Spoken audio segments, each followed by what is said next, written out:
হযরত উমর ইবনুল খাত্তাব রাদিয়াল্লাহু তাআলা হতে বর্ণিত, তিনি বলেন, রাসূল সাল্লাল্লাহু আলাইহি সাল্লাম ইরশাদ করেছেন, নিশ্চয়ই প্রতিটি কাজ নিয়ত অনুযায়ী হয়ে থাকে, আর প্রত্যেক ব্যক্তি তার কর্মের প্রতিদান তাই পাবে যা সে নিয়ত করে থাকে। সুতরাং যার হিজরত আল্লাহ ও তার রাসূলের সন্তুষ্টির জন্য হবে, তার হিজরত আল্লাহ ও তার রাসূলের উদ্দেশ্যেই পরিগণিত হবে। আর যার হিজরত দুনিয়া লাভের উদ্দেশ্য কিংবা কোনো নারীকে বিয়ে করার প্রত্যাশায় হবে, তার হিজরত সে হিসেবেই পরিগণিত হবে, যে উদ্দেশ্যে সে হিজরত করেছে। বুখারী ও মুসলিম। হাদিসের ব্যাখ্যা। মানব জীবনে সকল কর্মে নিয়তের গুরুত্ব অপরিসীম। মূলত পার্থিব জীবনে সকল কর্মের প্রতিদান নির্ভর করে নিয়তের বিশুদ্ধতার উপর। সুতরাং সর্বাগ্রেই নিয়ত পরিশুদ্ধ করা একান্ত কর্তব্য। হিজরতের বেলায়ও ঠিক একই কথা। যে ব্যক্তি যে উদ্দেশ্যে হিজরত করতে চায়, নিয়ত অনুযায়ী তার হিজরত সে উদ্দেশ্যেই পরিগণিত হয়।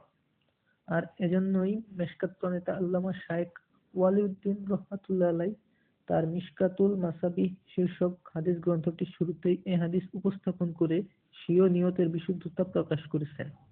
সুতরাং সওয়াব লাভের জন্য প্রতিটি কাজের শুরুতে নিয়তকে বিশুদ্ধ করতে হবে, অন্যথা কাজের সওয়াব পাওয়া যাবে না। হাদিসের প্রেক্ষাপট। হযরত আব্দুল্লাহ ইবনে মাসউদ রাদিয়াল্লাহু বলেন, রাসূল সাল্লাল্লাহু আলাইহি সাল্লাম মদিনায় হিজরতের পর মক্কার নিপীড়িত মুসলমানগণ সময় সুযোগ মতো হিজরত করতে থাকেন। এ সময় মক্কার জনৈক ব্যক্তি উম্মে কায়েস নামক এক মহিলাকে গভীর ভালোবেসে বিবাহের প্রস্তাব দেয়, কিন্তু মহিলা তা প্রত্যাখ্যান করে এবং ইসলাম গ্রহণ করে রাসূল সাল্লাল্লাহু আলাইহি সাল্লাম এর মোতাবেক অন্যান্য সাহাবীর সাথে হিজরত করে মদিনায় চলে আসে। অতঃপর ওই ব্যক্তি উম্মে কায়েসকে ছলে বলে কৌশলে বশ করে বিয়ে করার উদ্দেশ্যে হিজরত করে মদিনায় চলে আসে। সুতরাং হিজরতকারী ব্যক্তির মদিনায় হিজরতের একমাত্র উদ্দেশ্য ছিল উম্মে কায়েস নামক মহিলাটিকে বিয়ে করা।